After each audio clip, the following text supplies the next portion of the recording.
Shown here is the abstract of a poster to be presented at Spin 16 by Michelle Suisse. The poster covers a lot of ground. Everybody, I think, at the conference, or almost everybody, is going to be familiar with the magnetic moment of the proton. Fewer with quantum interpretations. It's more obscure, and likewise geometric Clifford algebra, particularly the geometric part. And finally, we've got one more player in this game, the impedance representation of the scattering matrix. So the conclusion we draw from tying these pieces together is that the anomaly is not an intrinsic property of the free space proton. So we'll try to make this a little bit clearer as we go through the video. The purpose of the video is to fill the gaps. You can't cover all of this stuff during a poster session. So what we want to do is tie the pieces together so that those of you who may be interested in discussing the poster with Michelle can have some understanding of how it fits together before you start to talk. The content of the video is mainly this paper plus two more.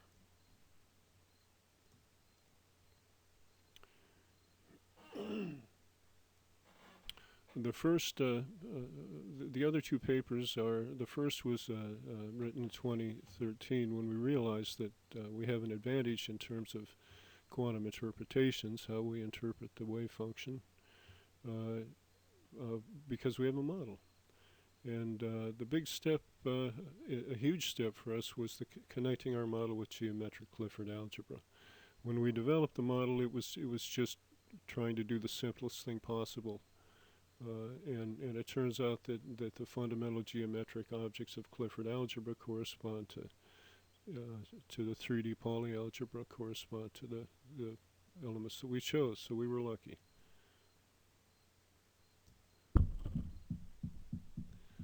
So an outline of what we're going to cover here, the measurement problem is the problem of how or whether the wave function collapse occurs, because we can't see it. The fact that we can't observe it, that we can't look at the fundamental geometric objects of our physical world, but rather just their interactions. That's what we can observe. This has given rise to many different interpretations of quantum mechanics, and there's a key set of questions that each interpretation has to answer. So we'll look at quantum interpretations then, and how they and show you what we claim is resolved by the impedance approach, and then we'll talk a little bit about the impedances, quantum impedances, and the main point being that impedance matching governs the flow of energy. And finally, geometric Clifford algebra will show you the wave function, what it looks like in geometric Clifford algebra, in 3D Pauli algebra, and what the interaction looks like in 4D Dirac algebra. And then the anomaly, finally the anomaly.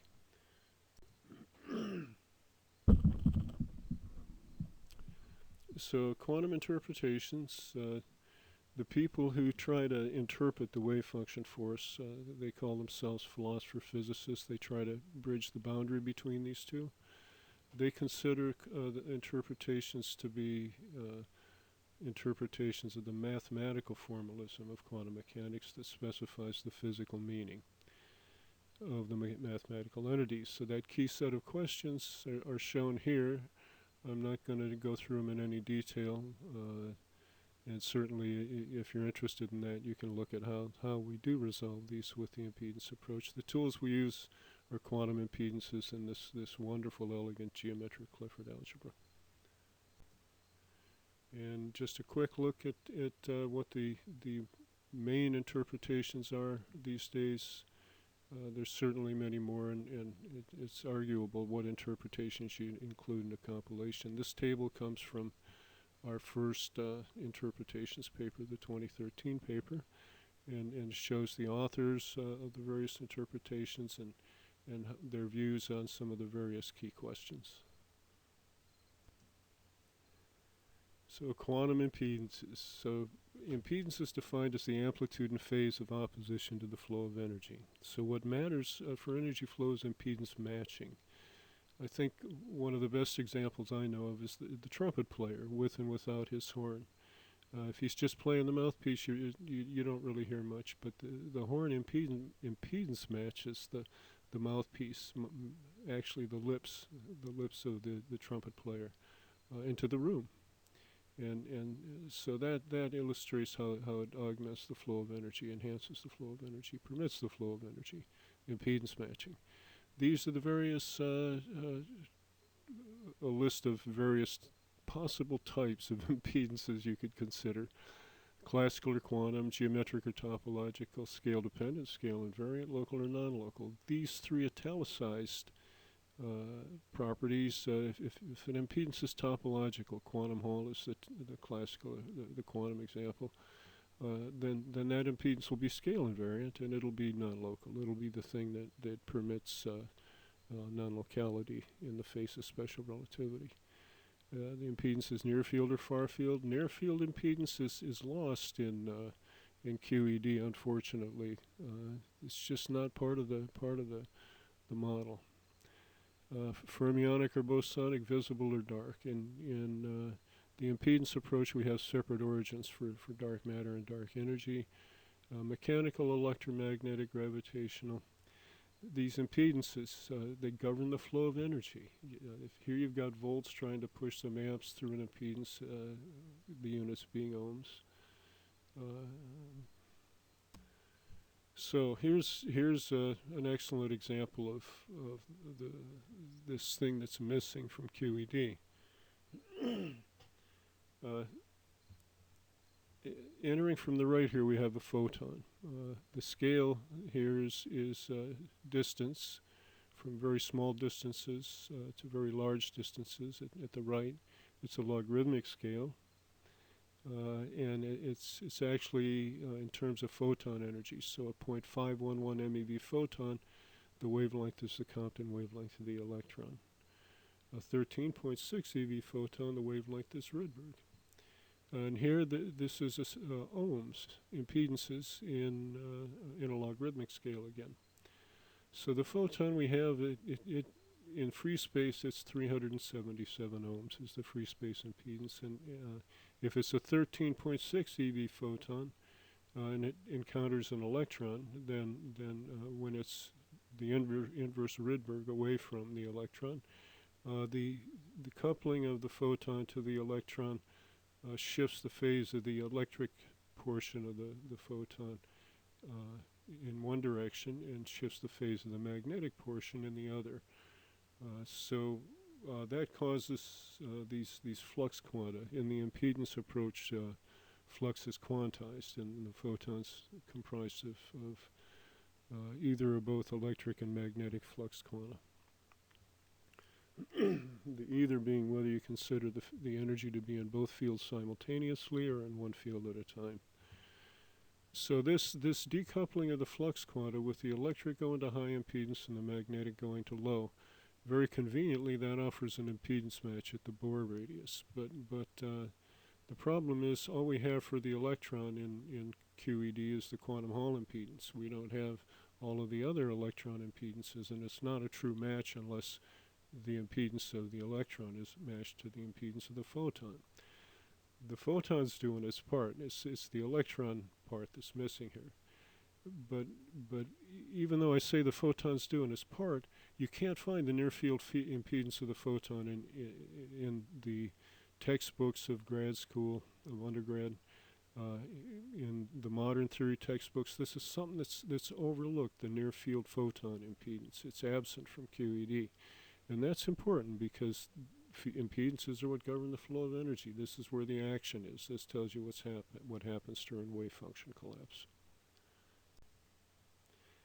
And here again we see a 13.6 eV photon. Now we're showing more of the impedances of the electron, not just the quantum Hall impedance, but some dipole impedances, some Coulomb impedances, some scalar Lorentz impedances.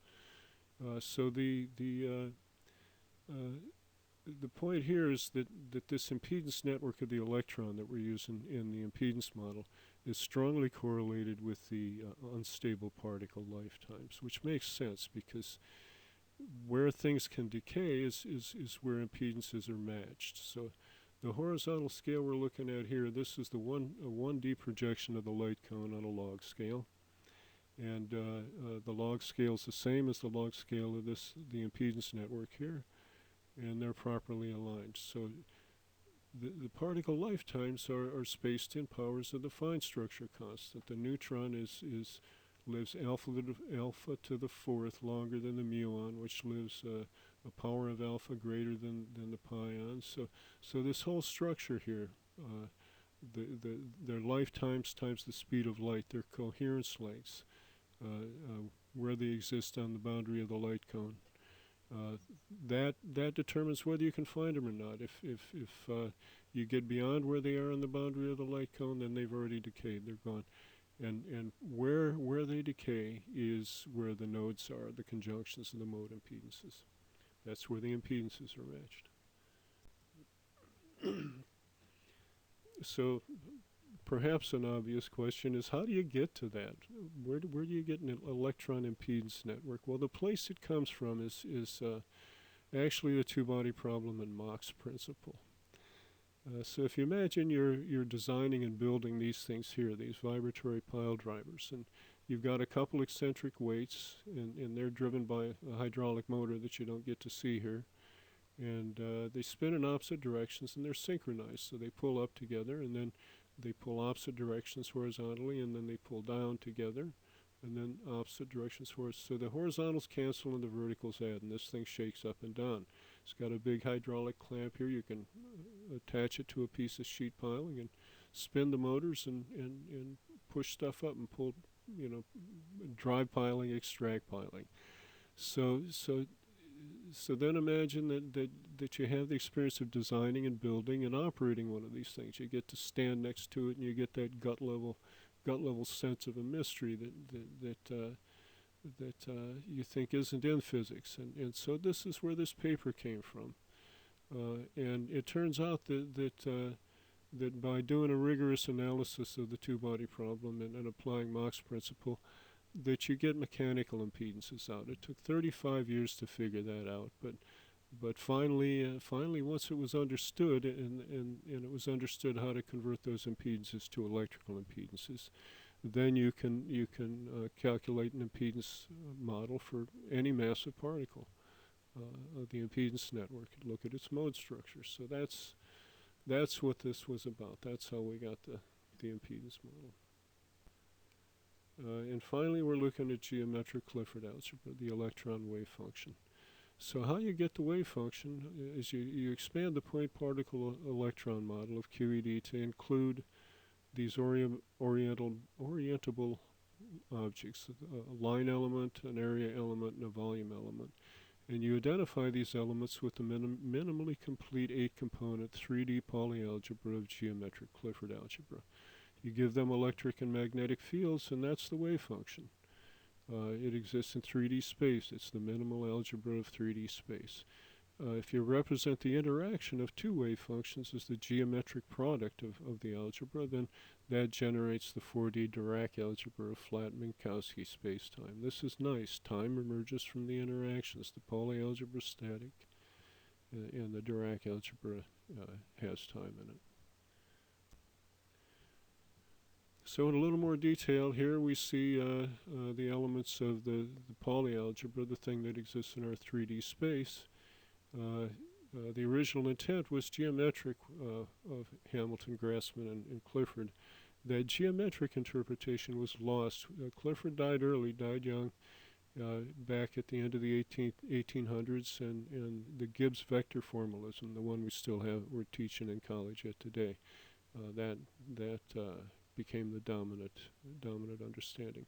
So Pauli and Dirac in mainstream physics now seems pretty much unaware of the application of the geometric portion of the algebra to physics. The interpretation was recovered and brought to physics by David Hestenes in the 1960s, if you Google space-time algebra, you'll learn a lot about this. So David just did the most wonderful service for us to give us this elegant language. So the geometric product, how you multiply things, which is what we're saying an interaction is in this model, is the sum of the dot products and the wedge products. The dot product, if you multiply two vectors together, you get a scalar. That's grade reducing, where grade is the word that the geometric algebra people use for dimension. Dimension being an overused term, it becomes ambiguous after a while.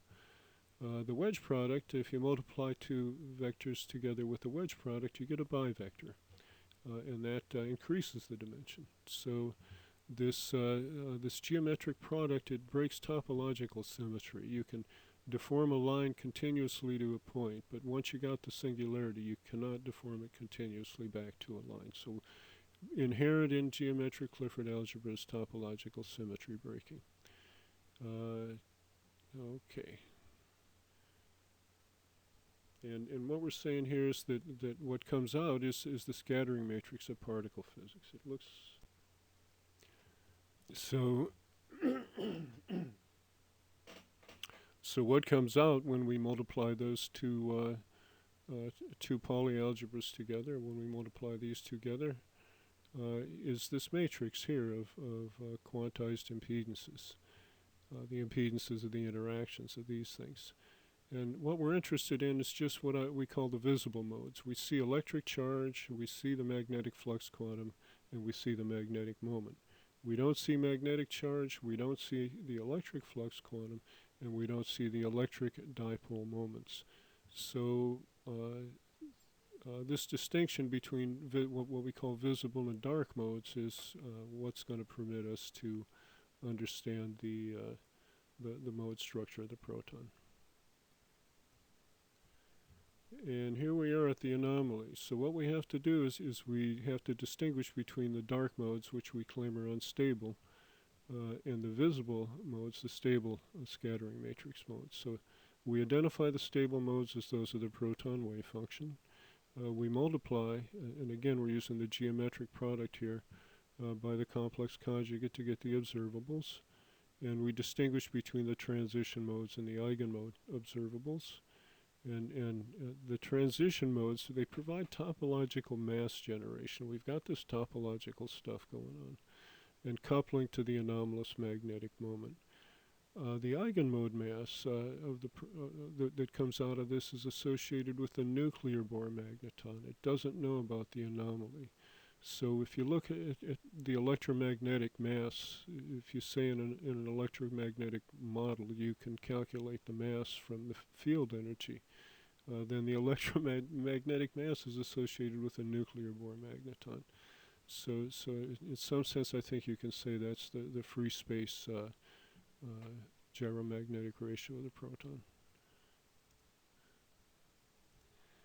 Okay, so now what we're showing is just the visible modes only. So that we're saying that the stable proton contains these visible modes. We've got these three diagonal modes, electron-electron interaction, the interaction of the flux quanta, and the interaction of the magnetic moments. And these transition modes, these are the modes of topological mass generation. And it turns out we'll also get the muon structure from these as an added benefit. So here we're looking at the eigenmodes, the ones that were shaded in blue on the previous slide, and these are the diagonal elements, the E, the flux quanta, and the moments. So the fundamental geometric objects of polyalgebra, the entering FGOs are these. What comes out are these. So what we have are three charges, three electric charges, which presumably we can relate to the quarks. And then what one can say are two magnetic moments, the bivectors, or there's this dual symmetry in the electromagnetic model. The fact that magnetic charge is a pseudoscalar and charge is a scalar, so that the electric bivector is a flux quantum rather than the dipole moment. So anyhow, this bivector could be either a magnetic flux, a magnetic moment, or an electric flux quantum. I went with magnetic moment here just because that's what we seem to observe. That's our observable. So the magnetic moment is the nuclear Bohr magneton without the anomaly. Why there's two instead of one, or maybe one of these is the magnetic moment and the other one's the electric flux quantum. I don't know. The way you find out is you have to do the dynamics. You have to have a finite element analysis program, run something that models this. I don't have the computing power to do that right now, or I would be doing it. Maybe it can be done analytically, but I haven't figured that out either yet. Anyhow, this I thing here, this four-dimensional element, that sets the time scale. That has the quantum phase information of the dynamics.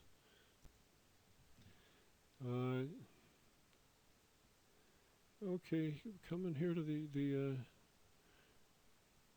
okay, I guess this is why this slide appears again, is the transition modes. We want to take a look at in more detail at this process of the topological mass generation. And just while we happen to be on this slide, I want to point out the model has 5 fundamental constants: the electron mass, Planck's constant, the quantum of charge, the permeability of free space, and the permittivity of free space. Those are input by hand, and there's no adjustable parameters, so it's a very, very severely constrained model. And here then we have this is topological mass generation. The muon is our platform state. You can get the detail of this elsewhere. The main point I want to make is just this, that the energy comes in through the muon impedance. The electron's the lightest particle, so if you have a photon with a lot of energy and it tries to excite the vacuum, the first thing it sees is the electron, the impedance structure of the electron. And it excites that, and then everything else that we see comes out of that excitation. So the next thing that would come out is a muon. This is the muon Compton radius. The muon's the second lightest particle. And so when it tries, when the photon, the high energy photon, tries to make a proton, it excites the electron, and the first electron excitation that comes out is the muon, and this is the thing that pumps the energy up to the proton in topological mass generation. So the proton structure here, as we said before, these squares are the Coulomb interaction, the interactions between the electric charges of the model, the geometric Clifford algebra model, and the diamond here is the magnetic moments, and this is the Bohr magneton here, the nuclear Bohr magneton, and the energy of that mode is the rest mass of the proton. But what it couples to is this anomalous moment out here, so that the anomalous moment doesn't seem to have any part in the no, I just thought of a way it might have a part, but I'm not going to go into that now. It doesn't seem to have any part in the actual structure, the dynamics of the proton, the free space proton. So the fact that a quantum interpretations community exists points to weakness in our fundamental physical understanding and confusion on quantum foundations. Impedance is a fundamental concept. It's universally valid. Impedances govern the flow of energy. Absence of impedance quantization from QEDs is a historical accident. The idea of impedance quantization didn't show up until 1980 with the quantum Hall effect, and it's only just in the present work that it's actually being extended into the rest of the possible impedance structures of the electron. So it's absent from QED. The geometric interpretation of Clifford algebra provides a formalism for the impedance analysis of the wave function collapse. And applying these tools, including the topological symmetry break into proton structure and spin, gives plausible models for both the muon and the proton eigenmodes and transition modes of topological mass generation. So the analysis suggests that the anomaly is not a property of the free space proton. And to understand proton spin cross-sections, one has to work with the nuclear Bohr magneton. Uh, the impedance approach is fine. Oh, just throwing this in here, right. Strengths of the impedance approach is finite. The singularity and the boundary at infinity are both totally impedance mismatched. You can't couple to them. The approach is finite. It's confined. The impedance mismatches as you move away from the quantization scale reflect the energy back. So it's confined. It's gauge invariant. Impedances govern phase shifts. That's where the phase shifts come from. And we're claiming that the approach resolves the contentions of the quantum interpretations community, and it makes explicit new questions about the role of the observer.